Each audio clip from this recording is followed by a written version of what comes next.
3 नवंबर को आप लोगों का पेपर रहेगा। अर्धवार्षिक परीक्षा स्टार्ट होने वाली है आप लोगों की, और पहला पेपर आपका लिया जाने वाला है सामाजिक विज्ञान का। कक्षा 9वीं के सामाजिक विज्ञान का पेपर देने वाले विद्यार्थी, बहुत ज़्यादा कमेंट आ रहे थे, प्रश्न बैंक प्रश्न बैंक प्रश्न बैंक। क्या बात है सर, क्या बात। थे प्रश्न सुन सुनकर जब कान पक गए थे, तो अब हम क्या करेंगे, 3 नवंबर को सिस्टम फाड़ देंगे पूरा। इतनी बेहतर तैयारी कर कर हम जाएंगे। जी हाँ, प्रश्न बैंक से पूरा एक पेपर में लेकर आ चुका हूँ। एक पेपर मैंने बना लिया है। कहाँ से? प्रश्न बैंक से। इस पेपर का हल करेंगे हम प्रश्न क्रमांक 1 से लेकर तो 23 तक। चलो स्टार्ट करते हैं वीडियो को और तैयारी करते हैं सिस्टम को फाड़ने की। सिस्टम फाड़ देंगे, सिस्टम फाड़ देंगे। जो विद्यार्थी चैनल पर पहली बार आए हैं, चैनल को सब्सक्राइब करके घंटी के बटन को ऑल पर करें, और जो विद्यार्थी नहीं जुड़े हैं उनको शेयर करें। पीडीएफ आपको कहाँ मिलेगा, वीडियो के लास्ट में बताऊंगा। कक्षा 9वीं के किसी भी विषय के अगर आपको हस्तलिखित नोट्स चाहिए तो आप हमें व्हाट्सएप करें 98 27 65 84 45। इस नंबर पर आप हमें व्हाट्सएप करें, कॉल ना करें, कॉल आपकी रिसीव नहीं की जाएगी। केवल व्हाट्सएप करें, आपको नोट्स प्रोवाइड करवा दिए जाएंगे। लेकिन 149 रुपये में आपको नोट्स मिलेंगे, जो आईएमपी क्वेश्चन रहेंगे ऑल सब्जेक्ट के, और एक सब्जेक्ट के 149 में आपको मिलेगा। ठीक है, जिनको खरीदना है वही व्हाट्सएप पे मैसेज करें, अन्यथा कोई ना करें। चलिए चलते हम सिस्टम को फाड़ने की ओर। सही विकल्प का चयन करके लिखिए। जैसे कि भारत के दक्षिण में कौन सा सागर है, तो देखिए प्रशांत सागर, हिंद महासागर, अरब सागर, उपरोक्त में से कोई नहीं। तो भारत के दक्षिण में कौन सा सागर है, तो इसका आंसर हो जाएगा हिंद महासागर। आप अपने हाथ में कॉपी और पेन उठाकर रखिएगा और तुरंत नोट कर लीजिएगा। अगला क्वेश्चन है, किस नदी को दक्षिण भारत की गंगा कहा जाता है? तो किस नदी को दक्षिण भारत की गंगा कहा जाता है, तो इसका आंसर हो जाएगा आपका गोदावरी, कावेरी, कृष्णा, वेनगंगा। तो इसमें आपका करेक्ट आंसर होगा गोदावरी। गोदावरी करेक्ट आंसर हो जाएगा। फ्रांस की क्रांति कब आरंभ हुई थी, तो इसमें आपका आंसर हो जाएगा, वो हो जाएगा 1789 में।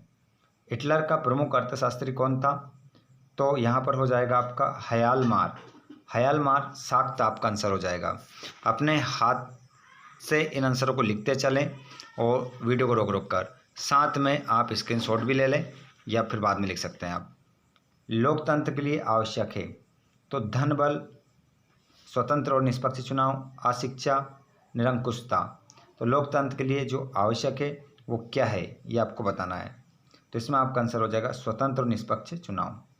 इनमें से स्थायी पूंजी कौन सी है? यंत्र, कंप्यूटर, भूमि, उपरोक्त सभी। तो यहाँ पर देखिए पूंजी, स्थायी पूंजी क्या है, तो स्थायी पूंजी जो हो जाएगी वो क्या हो जाएगी? भूमि। भूमि आपका करेक्ट आंसर हो जाएगा। उसके बाद में प्रश्न नंबर 2 आता है, जिसमें आपको रिक्त स्थान हल करना है। भारत की भूमि का क्षेत्रफल कितना है, तो इसमें लिखना है आपको लाख में, है ना। तो इसमें हो जाएगा 32.8 लाख वर्ग किलोमीटर। पहले वाले खालिस्तान में ये आपको फिल करना है। उसके बाद लोगों का एक स्थान से दूसरे स्थान पर जाकर बसना क्या कहलाता है, तो इसमें आपका आ जाएगा प्रवास। प्रवास आपका उत्तर हो जाएगा। तीसरा है, पुस्तक को क्रांति का बाइबल कहा जाता है, तो इसका आंसर हो जाएगा Das Kapital. Das Kapital, Das Kapital आपका क्या होगा? उत्तर होगा। ठीक है। भारत में राष्ट्रपति का कार्यकाल होता है, तो ये होता है 5 वर्ष। 5 वर्ष होता है। और भारत में वोट डालने की जो उम्र होती है वो होती है 18 वर्ष। पूरे पेपर को अच्छे से हल करके रखना है ताकि हम अच्छे मार्क्स के साथ उत्तीर्ण हों। बहुत ही मोस्ट इंपॉर्टेंट ये पेपर आप लोगों के लिए होने वाला है। लोकसभा सदस्यों को चुनाव चिन्ह प्रदान करता है। तो लोकसभा को जो चुनाव चिन्ह प्रदान करता है वो कौन करता है? तो आप सभी जानते हैं, चुनाव आयोग करता है। चुनाव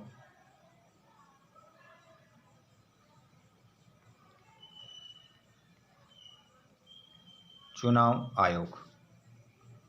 क्वेश्चन नंबर 3, सत्य असत्य का चयन करके लिखिए।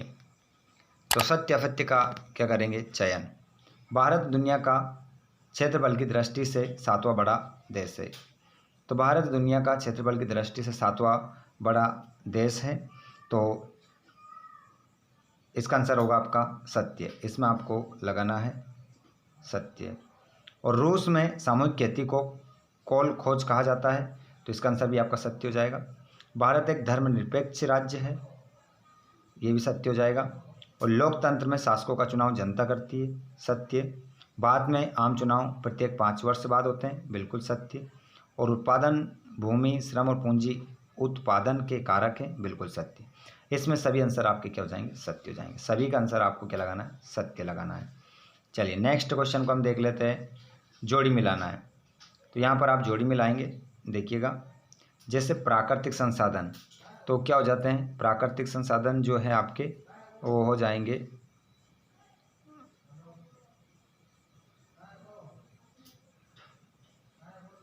भूमि।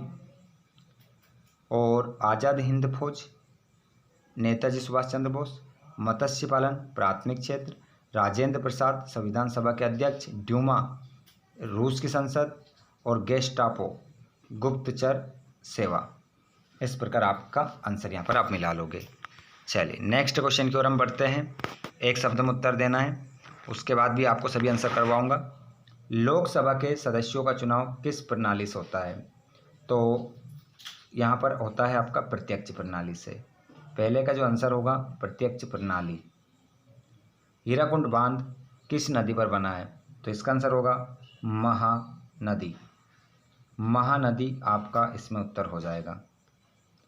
गंगा नदी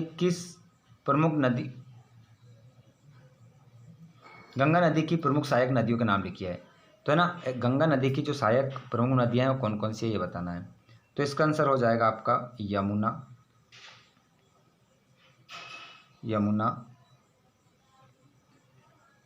घाघरा, गंडक और कोसी।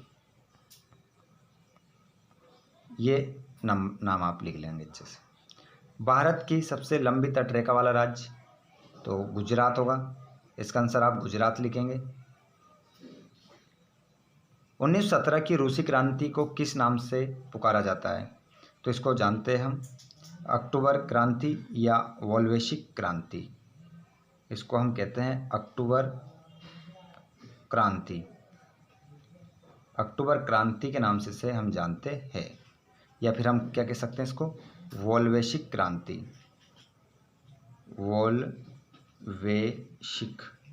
वोल्शेविक क्रांति के नाम से भी इसे जानते हैं। पालमपुर में सिंचाई का मुख्य साधन क्या है? नलकूप और नहरें। इसका आंसर हो जाएगा नलकूप व नहरें। नलकूप व नहरें आपका उत्तर हो जाएगा। अब क्वेश्चन नंबर आप देखेंगे, इन सभी के आंसर बताऊंगा मैं आपको। भारत में केंद्र शासित प्रदेशों का नाम लिखिए, भारत के पड़ोसी देशों के नाम लिखिए। इन सभी प्रश्नों के आंसर अब देख लीजिए आप, ठीक है। क्वेश्चन नंबर 6, 7, 8, 9, 10, 11, 12, संविधान सभा क्या है? इन सभी के आंसर हम देखेंगे, ठीक है। पूरा पेपर का हल यहाँ पर हम करेंगे 23 तक। पंथ निरपेक्ष क्या है? आम चुनाव क्या है? कार्यशील पूंजी से आप क्या तात्पर्य है? पालमपुर गांव के विकास तंत्र के बारे में आप क्या जानते हैं? देख सकते हैं ये पेपर है आपका 23 तक, ठीक है। अब इसका आंसर हम देख लेते हैं। ये रहा छठे प्रश्न का आंसर अथवा सही आंसर बताऊंगा। भारत के केंद्र शासित प्रदेशों के नाम लिखिए। अंडमान निकोबार द्वीप समूह, चंडीगढ़, दादरा नगर हवेली तथा दामन और दीव, दिल्ली, जम्मू कश्मीर, लद्दाख, लक्षद्वीप, पंडुचेरी।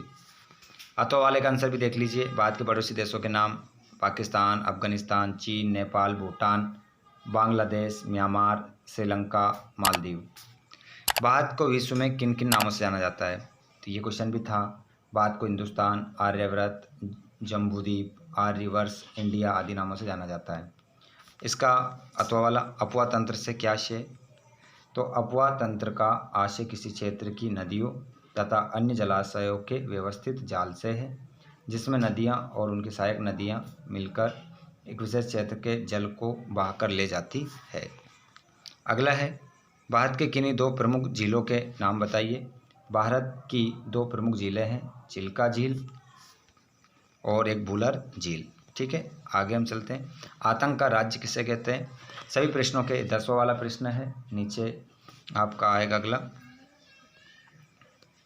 फ्रांसीसी क्रांति के दौरान आतंक का राज्य किसे कहते हैं? फ्रांसीसी क्रांति के दौरान रोबेस्पियर के नेतृत्व में स्थापित शासन को आतंक का राज कहा जाता है। इस दौरान क्रांति के दुश्मनों को कठोरता से दंडित किया गया और हजारों लोगों को गिलोटिन पर चढ़ा दिया गया।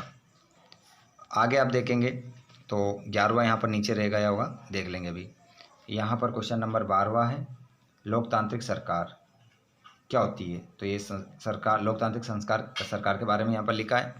उसके बाद पंथ निरपेक्ष क्या है? तो इसका आंसर आप देखेंगे, पंथ निरपेक्ष क्या है? तो एक ऐसा सिद्धांत है जिसमें राज्य का अपना कोई धर्म नहीं होता और वो सभी धर्मों को समान सम्मान देता है। ये नागरिकों को किसी भी धर्म का पालन करने या न करने की स्वतंत्रता प्रदान करता है और धर्म के आधार पर कोई भेदभाव नहीं करता। आगे आप देखेंगे, कार्यशील पूंजी से आपका क्या तात्पर्य है? तो एक कार्यशील पूंजी है, रबी और खरीफ की फसल में दो अंतर, तो ये आपकी हो गई है, ये रबी की फसल और ये खरीफ की फसल में दो अंतर। ये शीत ऋतु में बोई जाती है और ग्रीष्म ऋतु में काटी जाती है। उदाहरण लिख दिया यहाँ पर, गेहूँ, चना, मटर। और ये देख लीजिए खरीफ की फसल, ये वर्षा ऋतु में बोई जाती है और शरद ऋतु में काटी जाती है, सितंबर अक्टूबर में। उदाहरण धान, मक्का, बाजरा। आगे देख सकते हैं, मतदाता सूची क्या होती है लिखिए। तो 16वें का आंसर यहाँ पर लिखा है, मतदाता सूची क्या होती है, अच्छे से पढ़कर आंसर लिख देना। और आर्थिक और गैर आर्थिक क्रियाओं में अंतर बताना है। तो ये रही आर्थिक क्रियाएं और ये रही गैर आर्थिक क्रियाएं। आर्थिक क्रियाएं क्या होती है? वे क्रियाएं जिनका उद्देश्य धन कमाना होता है और जिनमें उत्पादन, उपभोग, विनिमय और वितरण शामिल होता है। और गैर आर्थिक क्रियाएं वे क्रियाएं जो धन कमाने के उद्देश्य से नहीं की जाती बल्कि सामाजिक, धार्मिक व भावनात्मक संतुष्टि के लिए की जाती है, जैसे समाज सेवा या परिवार की देखभाल। ये गैर आर्थिक क्रियाएं होती है। 18वां क्वेश्चन, भारत को उपमहाद्वीप की संज्ञा क्यों दी जाती है? 3 बिंदुओं से स्पष्ट कीजिए। पूरा क्वेश्चन पेपर का हल है ये, तो इसका आंसर भी आप यहाँ पर स्क्रीनशॉट ले सकते हैं। क्वेश्चन नंबर 19 है, वनों से होने वाले प्रत्यक्ष लाभ। तो ये वनों से होने वाले प्रत्यक्ष लाभ, लकड़ी, ईंधन, चारा, औषधियाँ, वन्य जीवों के लिए आवास प्रदान करना, मिट्टी कटाव को रोकना, जल संरक्षण। क्वेश्चन नंबर 20 का आंसर यहाँ पर देख सकते हैं।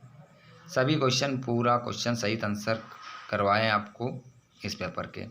ये रहा क्वेश्चन नंबर 22, आचार संहिता क्या है समझा कर लिखिए। तो ये रहा आचार संहिता के बारे में पूरा, क्या होता है आचार संहिता, ये आप देख सकते हैं। यह नियमों और दिशा निर्देशों का एक समूह है जिसे राजनीतिक दलों और उम्मीदवारों को चुनावों के दौरान पालन करना होता है। इसका उद्देश्य निष्पक्ष और स्वतंत्र चुनाव सुनिश्चित करना है, अनुचित साधनों को रोकना और चुनाव प्रक्रिया को शुचिता बनाए रखना है। इसमें भाषण, रैली, मतदान दिवस और चुनाव प्रचार से संबंधित नियम शामिल होते हैं। ठीक है, इस प्रकार आपके पूरे क्वेश्चन हो जाते हैं। क्वेश्चन नंबर 23 जो रहा है वो मैप से संबंधित है, तो वो क्वेश्चन मैं आपको मैप में करवाऊंगा। ठीक है, वीडियो अच्छा लगा हो तो वीडियो को अपने दोस्तों तक आप ज़रूर शेयर कर दें और चैनल को सब्सक्राइब करके रखें ताकि नेक्स्ट वीडियो आपको मिल सके। और आपको सामाजिक विज्ञान के अलावा कौन से विषय का पेपर चाहिए आप हमें कमेंट बॉक्स में बताएं ताकि हम आपको नेक्स्ट वीडियो प्रोवाइड करवा सकें। आप इस वीडियो को कहाँ से देख रहे हैं कमेंट बॉक्स में भी आप ज़रूर बताएं। धन्यवाद, थैंक्स फॉर वॉचिंग।